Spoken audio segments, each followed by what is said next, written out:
Hello guys, आज मंगळवार आणि नेहमीप्रमाणे मी सकाळी जिमला जायला निघालो आहे। सकाळचे आता 7:30 वाजलेले आहेत।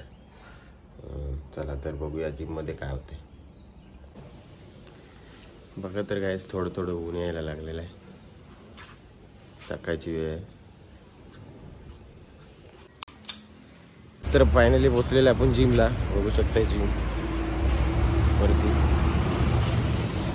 चपली बघून कळतं की आतमध्ये किती जण आलेले आहेत। हॅलो गाईज, बघा मित्र सत्यकाल आणि पुढे एवढा जय महाराष्ट्र, जय महाराष्ट्र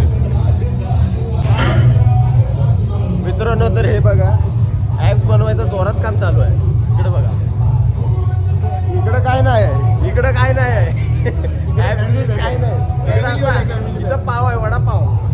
हॅलो गाईस, तर भेटा दाभोळकर साहेबांना। दाभोळकर साहेब, तर काहीतरी माहिती द्या, हात दाखवू नका।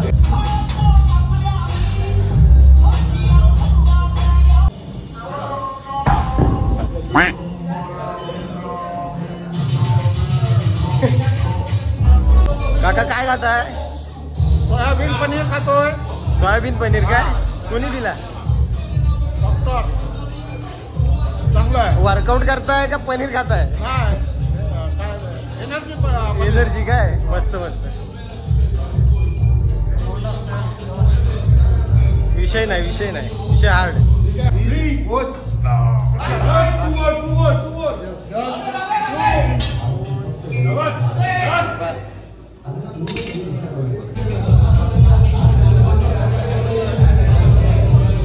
काय काय काय काय चालू आहे?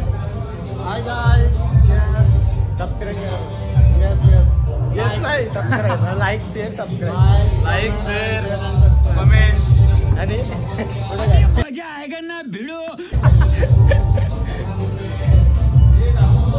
काका सुद्धा जिम मध्ये येत आहेत। काकांची पण आता पोट कमी झाले आणि त्यांचा फक्त एकच विषय, एकच विषय तास ठोका। हे आमचे चंदू काका, आमचे मेंटॉर, आमचे स्फूर्तीदायक असं व्यक्तिमत्व, यांच्यामुळे आम्ही जिम करतो। आणि यांचं वय सांगावं लागतं 52 आहे, पण तरुणाला लाजूतील असं यांचं काम असतं। यांच्याकडे बघून आम्ही शिकत असतो। थँक्यू, काम करत राहा डॉक्टर प्रसाद, थँक्यू। बघा मित्रांनो, तर तुम्ही मिळत राहा आणि माझे पण व्हिडिओ बघत राहा। बाबू भैया का स्टाइल है, बाबू भैया भी ऐसा करता है। 11:15 वाजलेत। जिम एकदम खाली आहे, सगळे आता कामाबिमावरती गेलेले आहेत, जो तो आपापलं काम करायला।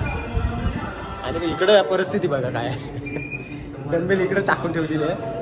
कधी तुम्हाला डंबेल रॅकवर मिळणार नाही।